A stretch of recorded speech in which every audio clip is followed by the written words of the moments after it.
When you're in a PWHL game, do you get inspired and you say, oh, I'm going to use that for the Czech team? Yeah, and I think it goes both ways. I'm inspired by the Czech group too, and sort of try to bring pieces of that back to Ottawa now. But certainly, like I think, to your point of getting the reps of games at this level constantly, you're starting to see the little nuances within the game at this level, and so you sort of look at it differently. And to your point, absolutely, there's going to be things that we focus on in Ottawa that when I watch us play here with Czech, that I'm like, maybe that'll help us, and certainly there'll be an overlap that way. So, I guess a little bit fortunate that there can be a 2-for-1 in some capacity, remembering that both groups have their own identity and there's uniqueness to both.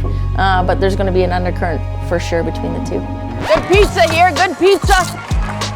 Pizza's there. Great net front.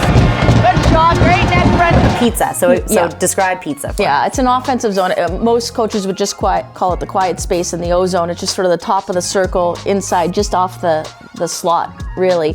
But when I was working at Edge School in Calgary, so with high school age kids, one of the coaches there, Jeff Shantz, played in the NHL, great career. He was coaching a junior high team. And so he was talking about this quiet spot. But every time he would sort of circle it, color it in on the board, it colors in like a slice of pizza. So he started to call it the pizza. Pizza, pizza, pizza, pizza, pizza, pizza. I was like, well, that's a great reference.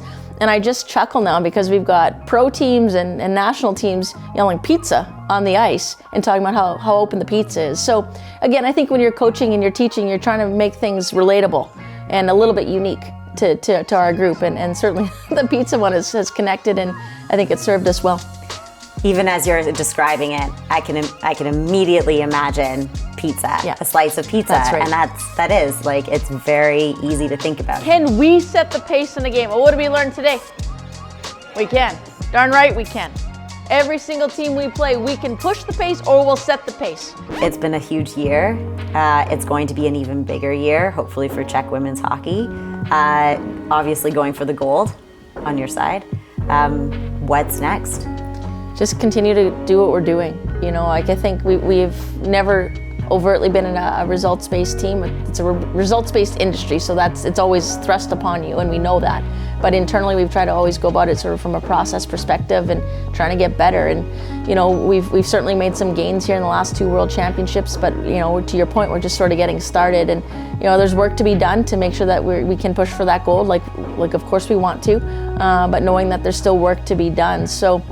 For us, it's about maintaining the environment that we've got, because it's a great one, and it's one that we all enjoy coming to and putting in the hard work then. But then, how do we find that next step in our game? And we're never going to stop. I can assure you that. We're feisty and we're hungry, but we know there's some work to be done.